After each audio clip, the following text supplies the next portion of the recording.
I am Audrey Williams, 32 years old, and until last month I would have done anything for my sister Natalie. We were always inseparable growing up, and I never imagined she would stand by while her husband Jack smashed my face into a wall and dislocated my shoulder. Her words still echo in my mind. "You should have signed the mortgage." All because I refused to be their guarantor for a house they could not afford. That night, I dragged my bloodied body 2 blocks to my parents' doorstep, barely conscious and broken in more ways than one.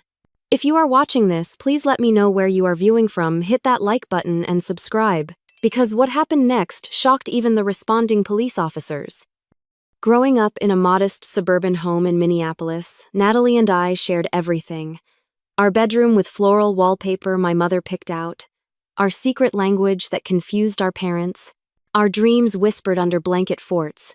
4 years, my junior Natalie always looked up to me, and I took my big sister role seriously, whether defending her from playground bullies or helping her through her first heartbreak at 16.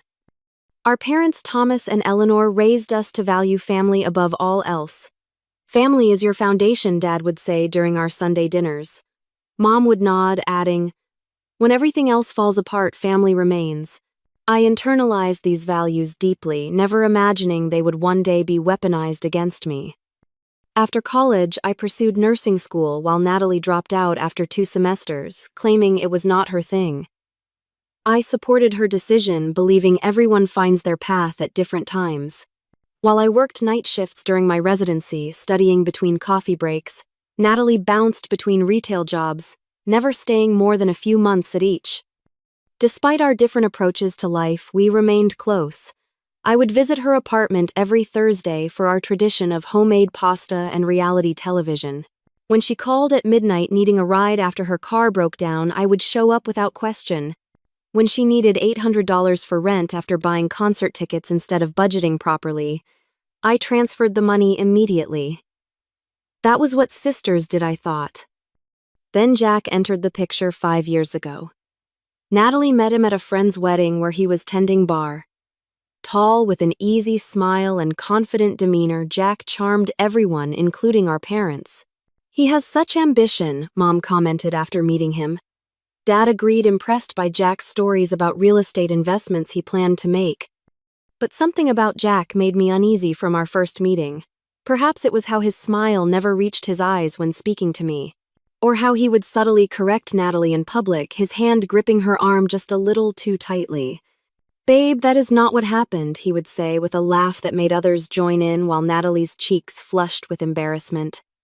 When Natalie called 8 months after meeting Jack to announce their engagement, I forced enthusiasm into my voice while concern knotted my stomach. "Are you sure this is not too fast?" I asked carefully. "When you know," she responded, her voice higher than usual.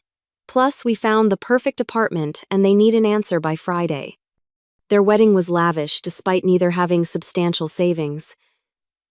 Jack insisted on an open bar with top-shelf liquor and a 7-tier cake.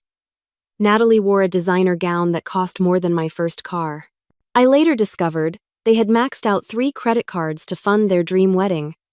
As maid of honor, I gave a heartfelt speech, choking back my reservations. That night, Jack pulled me aside, his breath heavy with whiskey. "She always talked about how perfect her big sister is," he said, his grip painfully tight on my wrist. "Must be nice having everything figured out." Before I could respond, he laughed and rejoined the party, leaving me rubbing my wrist and increasingly worried about my sister's future. After their honeymoon, a pattern emerged. Jack would change jobs frequently, always with a story about management not recognizing his potential. Natalie quit working altogether, explaining that Jack wanted her focused on building their home. Meanwhile, social media showcased their extravagant lifestyle, designer clothes, expensive restaurants, weekend getaways to coastal resorts.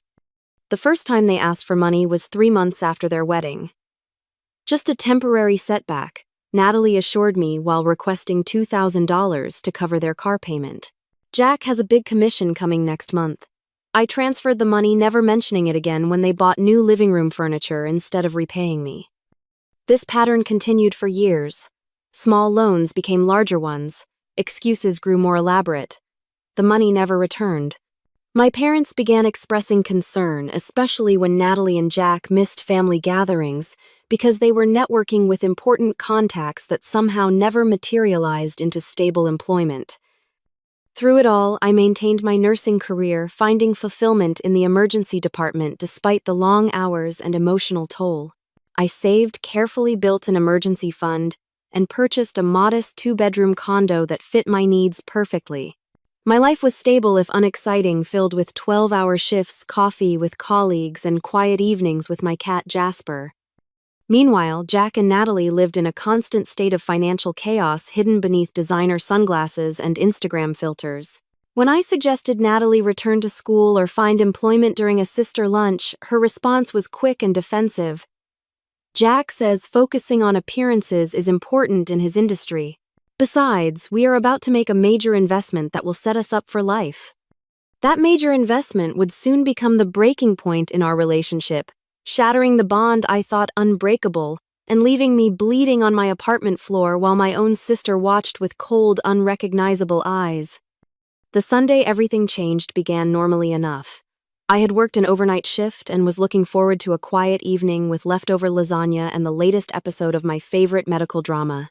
Then my doorbell rang unexpectedly at 6:30 in the evening. Natalie stood there with Jack, both dressed impressively. She in a new floral dress I recognized from a high-end boutique, he in a crisp, button-down shirt and designer watch gleaming on his wrist. "Surprise dinner," Natalie announced, holding up bags from an expensive Italian restaurant I could only afford on special occasions. We were in the neighborhood and thought, why not visit my favorite sister? Her smile seemed genuine, but something in her eyes looked calculated. Jack pushed past me into my apartment, already making himself comfortable on my couch. "Nice place, Audrey." "Cozy." The way he said cozy made it sound like an insult. During dinner, they shared stories about parties with people whose names they dropped, like currency weekend trips to lakeside cabins owned by connections and their growing social media following. I nodded politely, wondering when they would reveal the real purpose of their visit. It came over tiramisu casually inserted between compliments about my apartment. "So we have exciting news," Natalie began, exchanging glances with Jack. "We found our dream home. It is in Lakewood Heights."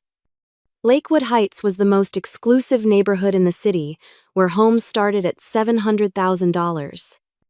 "That is amazing," I replied cautiously. "Congratulations." Jack leaned forward, his cologne overwhelming in my small dining area. "The thing is, with the current, market lenders want extra security." "Just a formality, really." Natalie reached for my hand. "We need a guarantor, Odd. Just your signature. You will not have to pay anything." The request hung in the air like a storm cloud. I carefully set down my fork. A guarantor. That is a big commitment. "How much is the mortgage?" $850,000, Jack answered smoothly. "But my commission structure is changing next quarter. We will be more than covered." My stomach tightened. "That sounds like a lot. What do you both make annually right now?" Natalie shifted uncomfortably while Jack's smile hardened. "Our income is not the issue. The banks just want extra assurance in this economy. It is just paperwork." "I would need to think about this," I said carefully. "Research what being a guarantor actually means." Jack's expression darkened momentarily before he forced another smile. "Of course. Just do not take too long. We need to lock in our rate by next Friday." After they left, I spent hours researching mortgage guarantors. What I discovered alarmed me. As a guarantor, I would be legally responsible for their entire mortgage if they defaulted.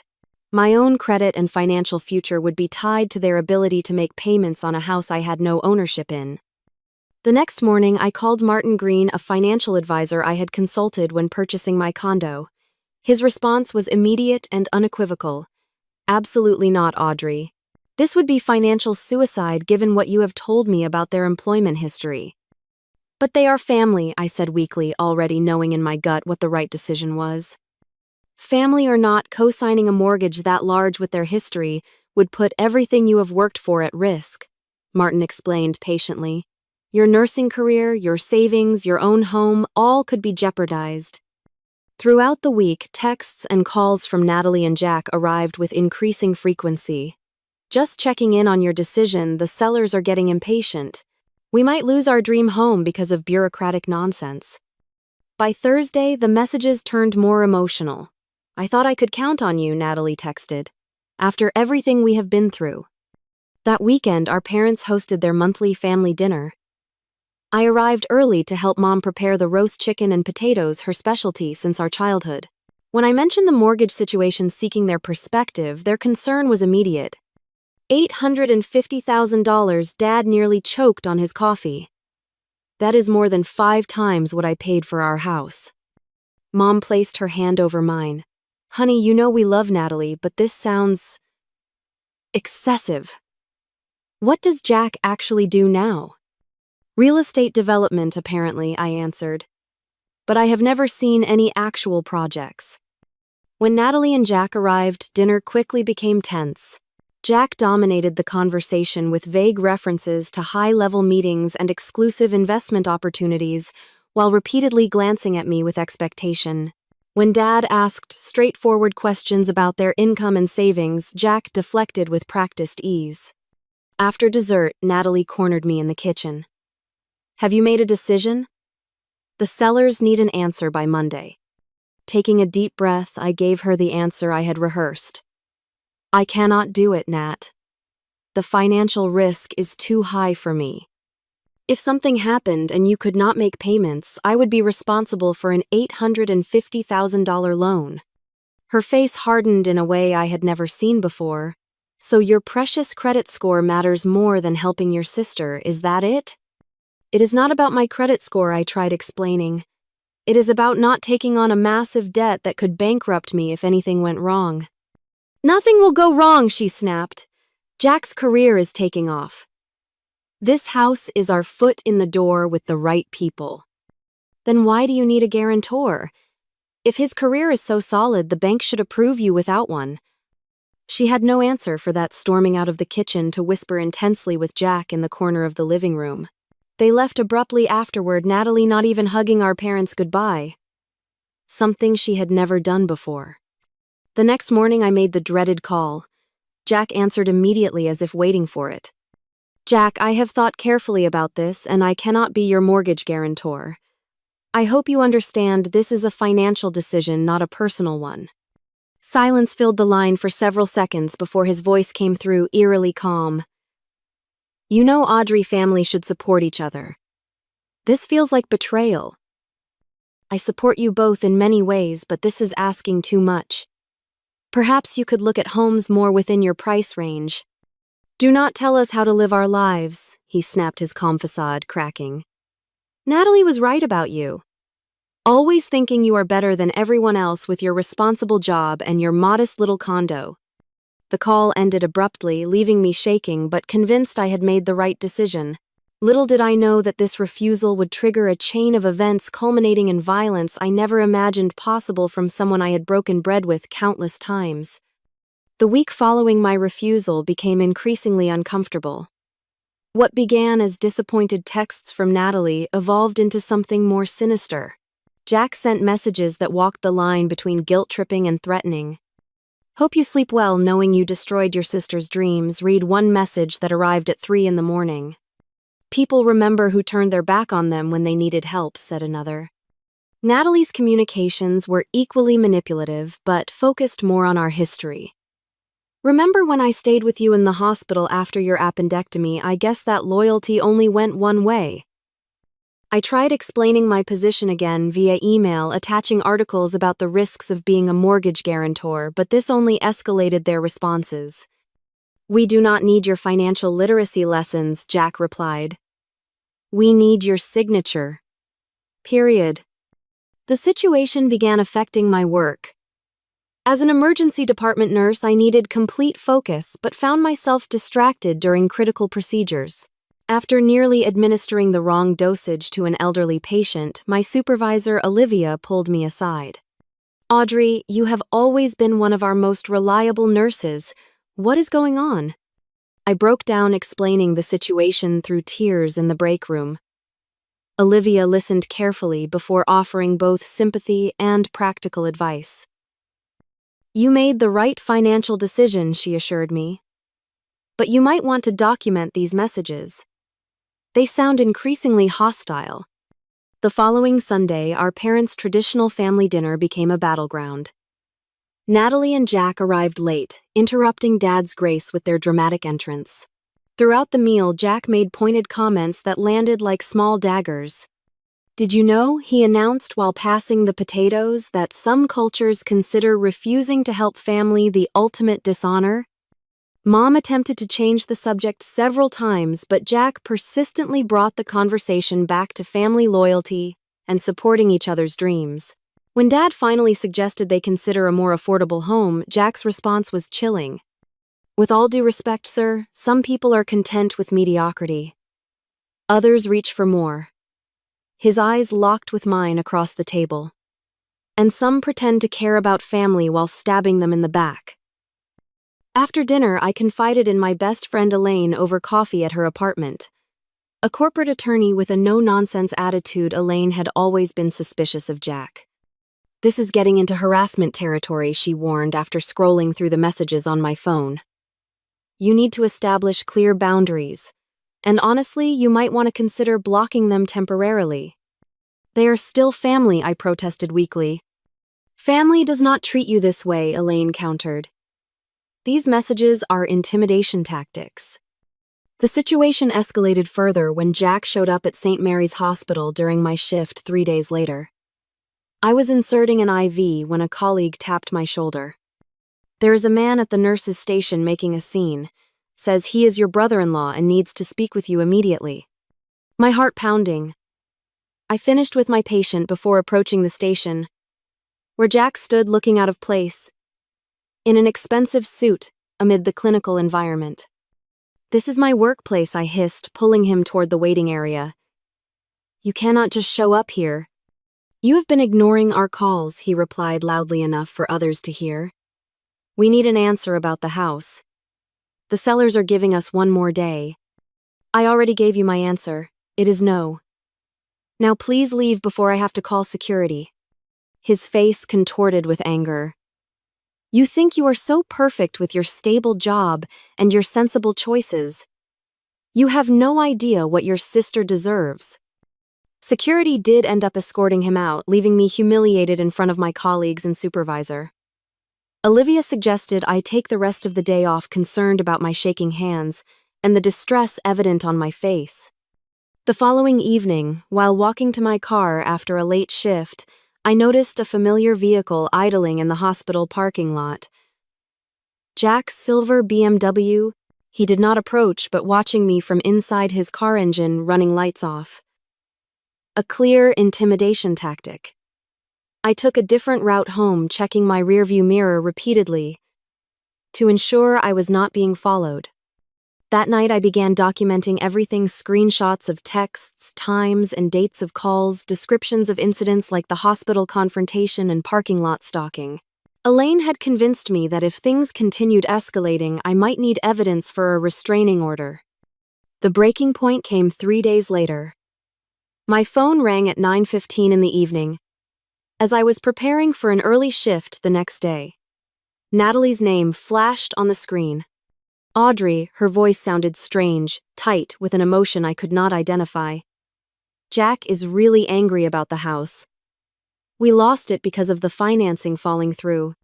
"I am sorry to hear that," I said cautiously. He is coming to talk to you. He just left." I tried to stop him, but a chill ran through me. "What do you mean coming to talk to me, Natalie? If he is angry, he should not be coming here." "Just listen to what he has to say, okay? It is important to him. To us."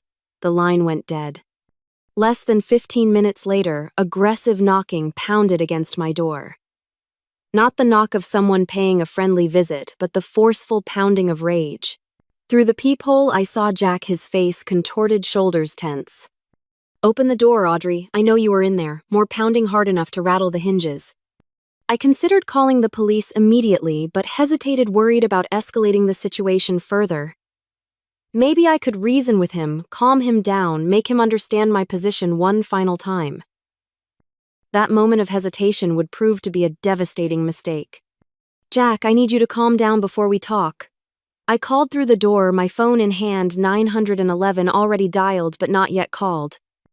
"Open this goddamn door right now." His voice was distorted with rage, almost unrecognizable from the charming man who had first entered my sister's life 5 years earlier. Against my better judgment, I unlatched the security chain, but kept the door only partially open, thinking the compromise might diffuse his anger. "We can talk, but you need to lower your voice. My neighbors will call security." That narrow opening was all he needed. Jack slammed his shoulder against the door with such force that it flew open, knocking me backward onto the entryway floor. My phone skidded across the hardwood, the emergency call never completed. He was on me before I could scramble to my feet, grabbing my upper arm with bruising force. "You think you are so much better than us, do, not you, little Miss Perfect, with her nursing degree and her financial responsibility." "Jack, you are hurting me. Please stop." I tried to keep my voice calm despite the terror rising in my chest. "Hurting you, you cost us our dream home. Do you have any idea what you have done?" His face was inches from mine, spittle flying from his mouth as he shouted. I attempted to twist away, but his grip tightened as he dragged me further into my apartment. The sellers accepted another offer. All because my stuck-up sister-in-law thought she was too good to help family. I could not take on that financial risk, I explained desperately. It was too much money. Something in his eyes changed, then a final thread of restraint snapping. "Too much money, too much money." His voice rose to a roar as he grabbed my shoulders, lifting me slightly before slamming me against the wall. My head hit the drywall with enough force to leave a crater pain exploding across my skull. Before I could recover, he grabbed my hair and smashed my face directly into the wall. I felt rather than heard the crunch as my nose broke, warm blood immediately cascading down my face and onto my shirt. "Jack, stop!" I screamed, tasting blood as it ran into my mouth. "Please!" Instead of stopping, he wrenched my arm behind my back, twisting it upward at an unnatural angle. The pop of my shoulder dislocating was accompanied by pain so intense that my vision momentarily went white. I screamed again, a primal sound of agony that I did not recognize as my own voice. Through my tears and the blood clouding my vision, I saw movement at my open door. Natalie stood there, watching, her expression unreadable. "Nat," I gasped, certain my sister would intervene, would stop this madness. "Help me, please." But she remained in the doorway, arms crossed over her chest. "You should have signed the mortgage, Audrey." Her words hit harder than Jack's physical blows. My own sister watching my assault, blaming me for it. In that moment, something fundamental broke between us, something no apology could ever fully repair. Jack released my dislocated arm, letting me crumple to the floor. But he was not finished. He began systematically destroying my apartment, sweeping books from shelves, overturning furniture, smashing framed photos against walls. "This is what happens when you betray family," he snarled, picking up a ceramic vase my mother had given me for Christmas and hurling it against the kitchen backsplash where it shattered into countless pieces. I attempted to crawl toward the door, leaving a trail of blood on my cream-colored carpet, but a sharp kick to my ribs stopped my progress. The pain was blinding, making it impossible to breathe for several terrifying seconds. Natalie finally spoke again. "We should go. The neighbors probably heard." Jack stood over me, breathing heavily, looking at what he had done with no sign of remorse. "Remember this the next time you think about refusing to help your sister." They left together, Natalie stepping carefully around the blood on the floor, not looking back at me. The door remained open, cool evening air flowing in over my battered body. I lay there for several minutes, or perhaps longer time, becoming meaningless through waves of pain. My face throbbed, my shoulder screamed with agony, and each breath brought sharp pain from what I suspected were cracked ribs. Blood continued flowing from my nose, pooling beneath my cheek on the floor. Survival instinct eventually pushed through the fog of pain and shock. My parents lived only 2 blocks away. If I could reach them, I would be safe. Jack and Natalie would not expect me to go there, might assume I would remain in my apartment until morning. Getting to my feet was an exercise in suffering, every movement sending fresh waves of agony through my body. My dislocated right arm hung uselessly at an unnatural angle. Blood continued dripping from my face, leaving a macabre trail as I stumbled toward the door. The hallway was mercifully empty as I made my way to the elevator, leaning heavily against the wall for support. Each step felt like a marathon, each breath a struggle against the pain in my ribs. The elderly neighbor in apartment 412 opened his door as I passed, his eyes widening in horror. "Should I call an ambulance?" he asked, already reaching for his phone. "No," I gasped, irrationally afraid that Jack might return, might find me still in the building. Parents. Nearby.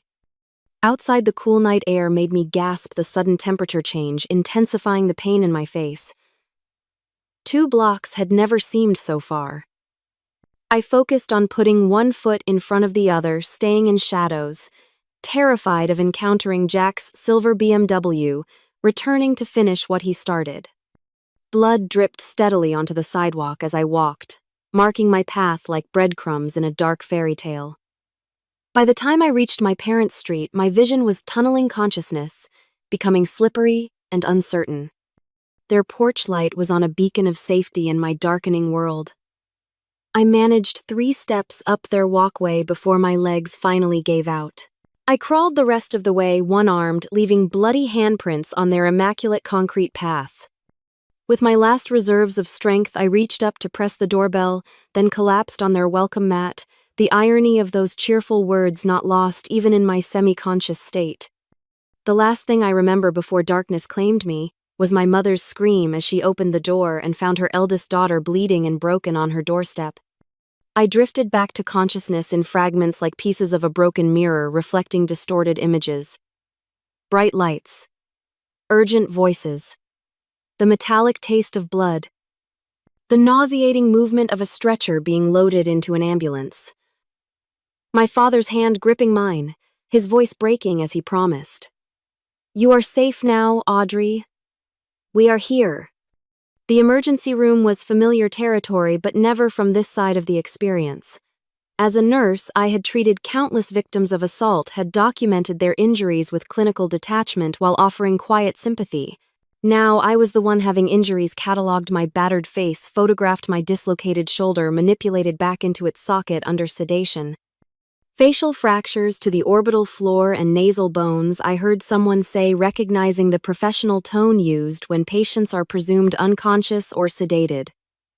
Dislocated right shoulder with possible labral tear. 3 cracked ribs. Concussion. Extensive contusions. When I fully regained consciousness, Detective Lisa Thompson was already waiting to take my statement. Petite, with prematurely gray hair cropped close to her head, she had the focused intensity of someone who had seen humanity at its worst, but retained her compassion. "Take your time, Miss Williams," she said, her notebook open but temporarily ignored as she assessed my condition. "I know this is difficult." I recounted everything, my voice hoarse from screaming, and the intubation during shoulder reduction. Detective Thompson documented each detail methodically, her expression remaining professional, except for a slight tightening around her eyes when I described Natalie's presence and words. "Your sister witnessed the entire assault," she confirmed, looking up from her notes. "Yes," I whispered, the betrayal still incomprehensible despite the physical evidence of it mapped across my body. "She watched and told me I should have signed the mortgage papers." Detective Thompson shook her head slightly, the first crack in her professional demeanor. "In 15 years on the force, family betrayal still manages to shock me." She explained the process of filing charges, the likelihood of arrest, the steps toward a protection order. Words like aggravated assault, battery, and witness testimony floated around me, important but somehow distant, as if happening to someone else. My parents had been waiting outside during the interview, and when permitted to enter, they appeared to have aged years in hours. Mom's eyes were swollen from crying. Dad's normally confident posture collapsed into something fragile and uncertain. "The police are looking for Jack now," Dad said, his voice tight with controlled rage. "Your sister is not answering her phone." As if summoned by his words, Natalie appeared in the doorway of my hospital room looking remarkably composed given the circumstances. No bloodstains marked her expensive blouse, no guilt shadowed her eyes as she surveyed my injuries. "I need to speak with my sister alone," she announced to the room, not a request, but a demand.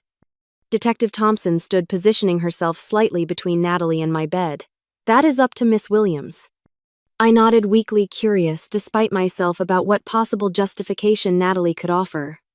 Once alone, my sister approached the bed cautiously as if I were the dangerous one. "Jack has been arrested," she stated flatly. "This has all gotten out of hand." Out of hand, the words emerged as a pained whisper through my swollen lips. "He tried to kill me, Natalie. And you watched." "Do not be dramatic. He lost his temper, yes, but he never meant to seriously hurt you." She adjusted her designer purse strap, a nervous gesture I recognized from childhood. "You could drop the charges. We could handle this as a family." The medication dulling my physical pain could not touch the anguish of this moment. "Why are you defending him? How can you possibly justify what he did to me?" "You do not understand the pressure we have been under." She countered, a hint of defensiveness creeping into her voice. "That house was everything to us. Our future. Our chance to finally be somebody. So that justifies assaulting me, breaking my face, dislocating my shoulder?" "Of course not, but—" She trailed off, looking at her manicured nails rather than my battered face. "You always think you know better than everyone else. Always so perfect, so responsible, Audrey. Maybe for once you needed to see that your choices affect other people." The morphine drip could not dull the shock of her words. The realization that my sister, the little girl I had protected and loved all my life, was essentially suggesting I deserved the violence inflicted upon me. "I think you should leave," I said quietly.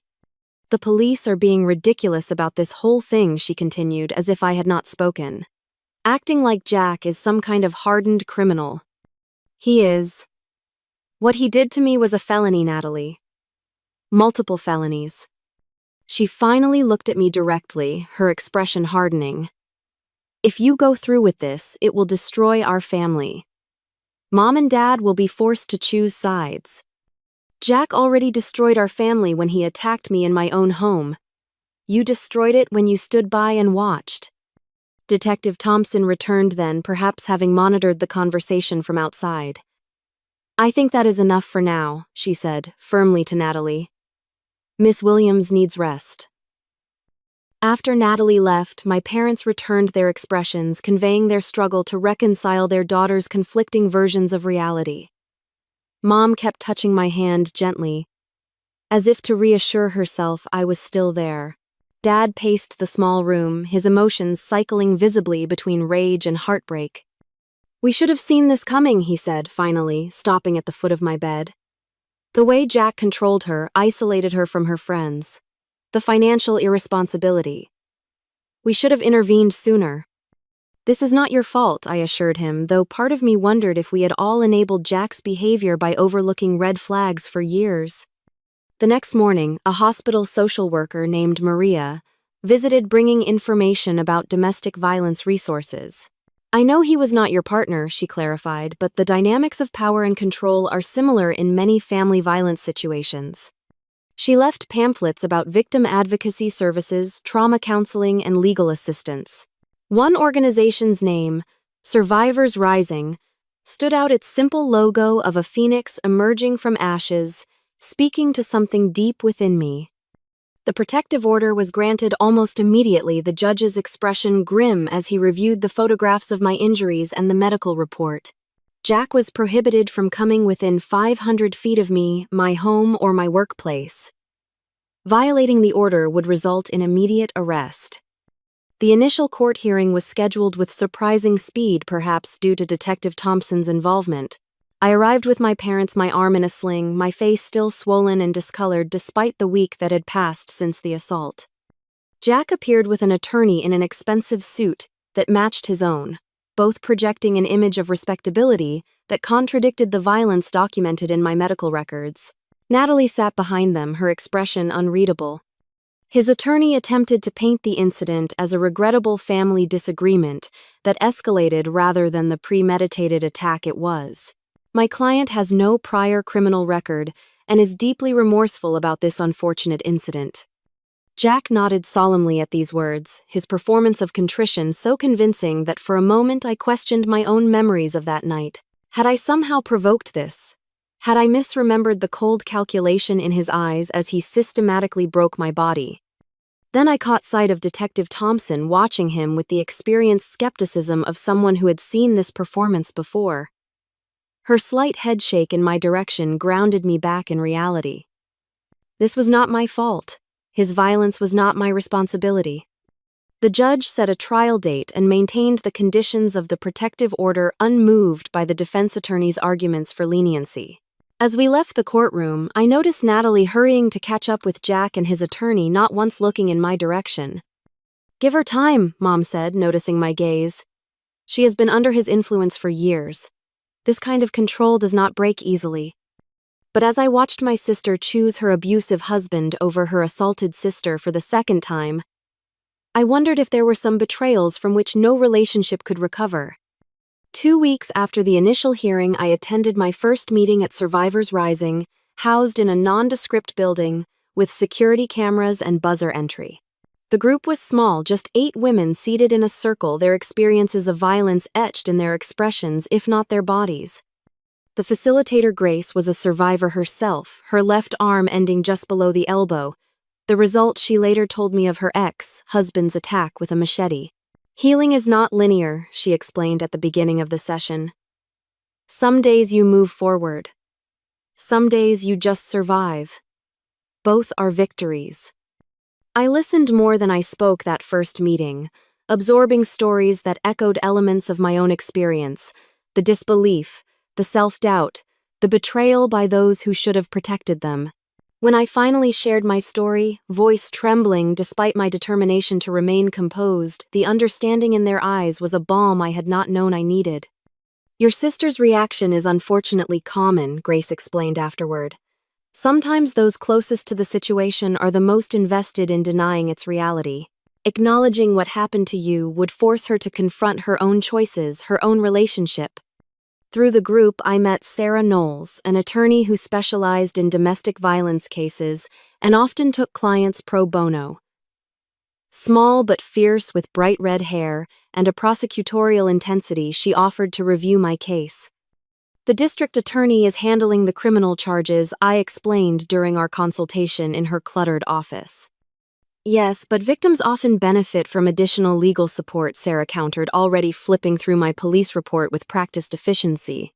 "The criminal justice system focuses on punishing the perpetrator, not necessarily on protecting or supporting the victim." With Sarah's guidance, I began building a comprehensive case beyond the criminal charges. We documented the escalating pattern of intimidation before the assault, gathered text messages and voicemails, and even secured security footage from my apartment building, showing Jack's aggressive entry and Natalie's arrival. Most surprisingly, through Sarah's network of domestic violence advocates, we discovered I was not Jack's first victim. 2 ex-girlfriends had previously filed police reports against him in different counties, though charges had been dropped in both cases after the women relocated. "This establishes a pattern," Sarah explained, organizing these revelations into our growing file. "It demonstrates that this was not a one-time loss of control but consistent behavior." Meanwhile, my physical recovery progressed slowly. The facial fractures healed, though a slight asymmetry remained around my left eye socket. Physical therapy for my shoulder was excruciating but necessary, the joint still prone to dislocating with certain movements. Nightmares became regular visitors, replaying the assault with various endings, some worse than reality. Throughout this period, Natalie made several attempts to contact me, her messages evolving from defensive, "You are tearing the family apart," to pleading, "We need to talk this through," to manipulative, "Mom and Dad are devastated by this division."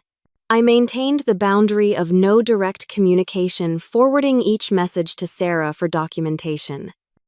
My parents found themselves in an impossible position, trying to support both daughters through vastly different crises. Mom would bring food to my apartment, helping with household tasks while my shoulder healed. Dad installed a security system with cameras and reinforced locks his way of protecting me when he could not during the assault. Natalie called again. Mom would say sometimes her expression pained. She says Jack is getting counseling. That is good for him, I would reply neutrally. But it does not change what happened. As the trial date approached, the intimidation tactics began. Mutual friends reported Jack asking pointed questions about my schedule, my activities. Anonymous calls came in the middle of the night, nothing but breathing on the other end. A former colleague spotted Jack driving slowly past the hospital during my shift, despite the restraining order. Sarah documented each incident meticulously. This shows consciousness of guilt, she noted. If he truly believed he was justified or that it was a simple misunderstanding, he would not be trying to intimidate you now. 2 days before the trial, my doorbell rang. Through the new security camera, I saw Natalie standing alone, no sign of Jack nearby. Against my better judgment, I buzzed her up, meeting her in the hallway rather than allowing her into my apartment. She looked thinner than when I had last seen her, dark circles underlining her eyes. We need to talk, Audrey. This has gone too far. The trial is in 2 days, I replied, maintaining distance between us. Anything you say to me now could be considered witness tampering. He made a mistake, she pleaded. One terrible mistake. Does he deserve to have his life ruined because of it? Does he deserve to face consequences for breaking my face, dislocating my shoulder, and cracking 3 of my ribs? Yes, Natalie, he does. What about me? Her voice cracked slightly. He is my husband. What am I supposed to do? If he goes to prison? The question hung between us, heavy with implications. What she was really asking was, who am I without him? What is my value outside of this relationship? Questions I had hoped my sister would never need to confront. You could start by telling the truth, I said finally. About what you saw that night. About who Jack really is. She flinched as if I had struck her. I cannot testify against my husband. Actually, you can. There is no spousal privilege for cases where one spouse witnessed the other commit a violent crime against a third party. Her expression hardened, the vulnerability of moments ago disappearing behind a familiar mask of defiance. I will not help you destroy my marriage. Jack destroyed your marriage when he decided to assault your sister, I replied, surprising myself with the steadiness of my voice. I am just making sure he cannot hurt anyone else. The trial itself was both more and less dramatic than I had anticipated. The clinical recitation of my injuries by medical professionals. The methodical presentation of evidence by the prosecutor. Jack's continued performance of remorse, undermined by the documented pattern of intimidation leading up to the trial. When my turn came to testify, I focused on Detective Thompson's supportive presence in the courtroom rather than Jack's cold stare or Natalie's averted eyes. I recounted that night in detail, my voice occasionally faltering but never breaking. And what did your sister say when she witnessed the assault? The prosecutor asked. She said, "You should have signed the mortgage, Audrey." I replied, the words still painful to repeat. And what did you understand that to mean? That she believed I deserved what was happening to me because I refused to be their mortgage guarantor. The defense attorney attempted to paint me as financially controlling, suggesting I had deliberately sabotaged my sister's dreams out of jealousy. Is it not true that you have always been the responsible sister? The one with the steady job and the sensible decisions? I have worked hard for what I have, I answered carefully. That does not make me responsible for financing my sister's lifestyle beyond my means. The trial's unexpected turning point came during Natalie's testimony. Called as a witness for the defense, she was expected to minimize the assault, perhaps suggest I had provoked Jack, or that his actions were less severe than claimed. Instead, something shifted as she took the oath. Perhaps it was seeing the evidence laid out so clearly. Or maybe the weight of the lie had finally become too heavy. When asked to describe what she had witnessed that night, Natalie looked at me directly for the first time since entering the courtroom. He was out of control, she said quietly, ignoring her husband's widening eyes. He smashed her face into the wall repeatedly. Her shoulder. The sound it made when it dislocated. She swallowed hard. I have never heard my sister scream like that. And what did you do while this was happening? The prosecutor asked gently. Tears filled Natalie's eyes. Nothing. I did nothing. I stood there and watched, and then I told her she should have signed the mortgage papers. Her voice broke. Who does that? What kind of person watches her sister being assaulted and blames her for it? The defense attorney attempted to redirect, but the damage was done. Natalie's unexpected honesty had punctured any remaining sympathy for Jack among the jury members. The verdict came swiftly guilty on all counts. The judge sentenced Jack to 5 years in prison with 3 years probation following release and a permanent restraining order protecting me and my family. As he was led away in handcuffs, Jack's carefully maintained facade finally cracked, revealing the rage that had always lurked beneath his charming exterior. In the courthouse hallway afterward, Natalie approached hesitantly, her expression raw with conflicting emotions. I do not expect forgiveness, she said, twisting her wedding ring.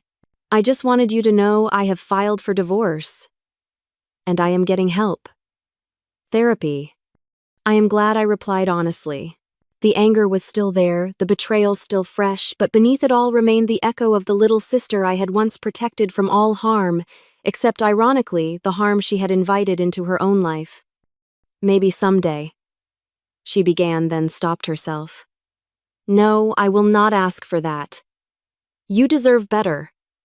You always did. As she walked away, shoulders squared with new resolve, I wondered if this was truly the beginning of her healing or simply another performance. Only time would reveal which sister I had really spoken to that day. The authentic Natalie emerging from Jack's shadow, or the manipulated version still playing her part in his ongoing drama. Physical recovery followed a predictable timeline. 6 weeks for the facial fractures to heal completely. 3 months of physical therapy before my shoulder regained most of its range of motion. The visible bruises faded from purple to green to yellow before disappearing altogether, though certain movements still triggered phantom pain, my body remembering what my conscious mind tried to forget. The emotional healing proved far less linear. Nightmares invaded my sleep for months. Vivid recreations of the assault that left me gasping awake, sheets soaked with sweat. Unexpected sounds, a door slamming, glass breaking, could trigger paralyzing flashbacks, transporting me instantly back to that night. Post-traumatic stress disorder is a normal response to abnormal events, explained Dr. Winters, the trauma therapist I began seeing weekly. Your brain is trying to process something that defies normal understanding. Through therapy, I learned techniques to ground myself during flashbacks to recognize triggers before they overwhelmed me.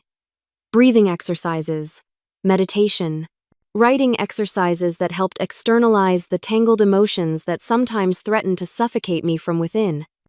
You are experiencing a form of complicated grief, Dr. Winters observed during one session. Not just for your physical safety, but for the relationship with your sister, the family dynamic you once had. This framework helped me understand the waves of emotion that sometimes crashed over me without warning. The rage at Jack for his violence. The deeper betrayal of Natalie's complicity. The grief for the sister I had loved and lost not to death but to a slow poison that had transformed her into someone unrecognizable. 3 months after the trial, I moved to a new apartment in a secured building across town. My parents helped pack my belongings carefully, wrapping framed photos and kitchen items in newspaper. We did not discuss the real reasons certain items were not coming with me. The coffee table, Jack had overturned the lamp, he had shattered anything that might trigger memories of that night. My relationship with my parents evolved during this period. Initially, they had tried to maintain neutrality, supporting both daughters through their respective crises. But as Natalie's divorce proceedings revealed more about Jack's controlling behavior and financial deceptions, they began to understand the full scope of what had happened. We should have seen it sooner, Dad said one evening, as we shared pizza in my new living room, still sparsely furnished but already feeling more like home than my old apartment ever would again. The way he isolated her controlled the narrative. Classic abuser tactics. We all missed it, I acknowledged. Or saw pieces, but not the whole picture. Mom reached for my hand, her expression troubled. Natalie says he started pressuring her to cut contact with you long before the mortgage situation. Said you were a negative influence because you questioned their lifestyle. This revelation was not entirely surprising, but still painful. Did she tell you that before or after the assault? After Mom admitted, she is sharing a lot now in therapy. Things she was afraid to say before. The cautious reconciliation with Natalie began with supervised visits in our parents' home, awkward conversations about neutral topics, the careful avoidance of certain subjects, the weight of unspoken history hanging between us like an invisible wall. During one such visit, while our parents were in the kitchen preparing dinner, Natalie finally addressed the elephant in the room. I keep trying to understand why I did nothing that night, she said quietly. Why I stood there while he hurt you. I had wondered this myself countless times. What answers have you found? My therapist calls it traumatic bonding. Years of subtle control, isolation, emotional manipulation. She twisted her hands in her lap, wedding ring now absent. But that feels like an excuse. The truth is, I was afraid. Not just of him, but of what my life would become without him. Who I would be. It was the most honest conversation we had shared in years, perhaps ever. Not forgiveness, not yet, but a small crack in the wall between us, allowing a thin beam of understanding to shine through. The first anniversary of the assault arrived with unexpected emotional intensity. I took the day off work, expecting to need space for difficult feelings to surface. Instead, I found myself volunteering at Survivors Rising, the organization that had provided community during my darkest days. Working alongside other survivors, assembling care packages for women newly escaped from violent situations, I found a sense of purpose that transcended my personal trauma. Each toiletry kit, each handwritten note of encouragement represented what I had needed in those early days. Tangible proof that healing was possible, that survival could eventually transform into something more. This volunteer work gradually expanded into more formal advocacy. I began speaking at community events about domestic violence, using my professional background as a nurse to address the healthcare system's role in identifying and supporting victims. Each presentation became slightly easier than the last, my personal story transforming from an open wound into a tool for education and change. My professional life shifted as well. After 6 months back in the emergency department, I transferred to community health nursing, finding greater fulfillment in preventative care and patient education. The pace was less frenetic, the emotional demands different but equally meaningful. You seem more at peace with this work, Olivia observed during a coffee meetup months after I had left her department. I am, I agreed. In the ER, we treat the crisis. Here, I might help prevent it from happening in the first place. Financial boundaries became a non-negotiable aspect of all my relationships moving forward. The painful lesson of the mortgage request had permanently altered my approach to money and family obligations. I established clear rules for myself. I would give only what I could afford to lose. I would never again compromise my financial security for someone else's dreams. I would recognize that sometimes the most loving response to a request is no. Natalie seemed to understand this boundary better than anyone, never asking for financial assistance, even when struggling to rebuild her life post-divorce. Instead, she focused on developing her own independence, returning to community college, and securing a part-time job that allowed her to support herself modestly but completely. Our relationship would never return to the uncomplicated closeness of childhood, but something new began to emerge. A more honest connection built on respect, rather than obligation, on choice, rather than mere biological ties. 2 years after the assault, I received an unexpected letter from Jack sent from prison through his attorney.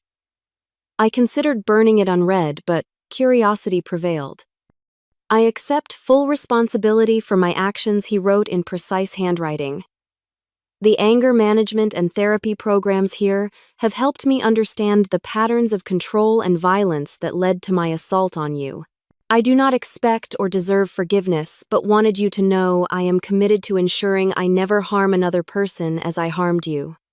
I shared the letter with Dr. Winters during our now monthly therapy session. Do you believe him? She asked, without judgment. I do not know, I answered honestly. And more importantly, it does not matter. My healing is not dependent on his reformation.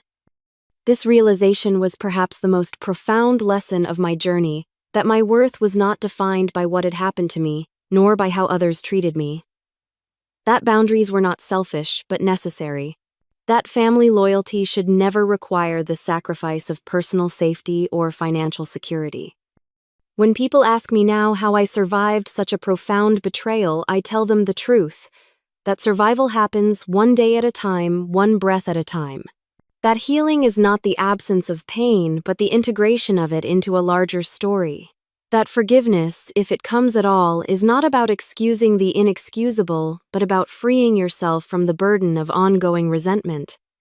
The scars remain, some visible, others hidden. My shoulder still aches before rainstorms. Certain phrases or gestures can still trigger momentary panic. But these are no longer the defining features of my existence. They are simply part of my story threads in a larger tapestry that includes joy, purpose, and hard-won wisdom. If you have stayed with me through this story, perhaps you have experienced your own version of betrayal or violence, or know someone who has. I hope you understand that setting boundaries is not selfish, but essential, that family love should never require endangering your financial security or physical safety. Have you ever had to establish difficult boundaries with loved ones? How did you navigate that challenging terrain? Please share your experiences in the comments below. And if this story resonated with you, consider subscribing and sharing it with others who might need to hear that healing is possible even after the deepest betrayals. Thank you for bearing witness to my journey, and remember, your worth is not determined by others' treatment of you, but by the courage with which you protect your own well-being.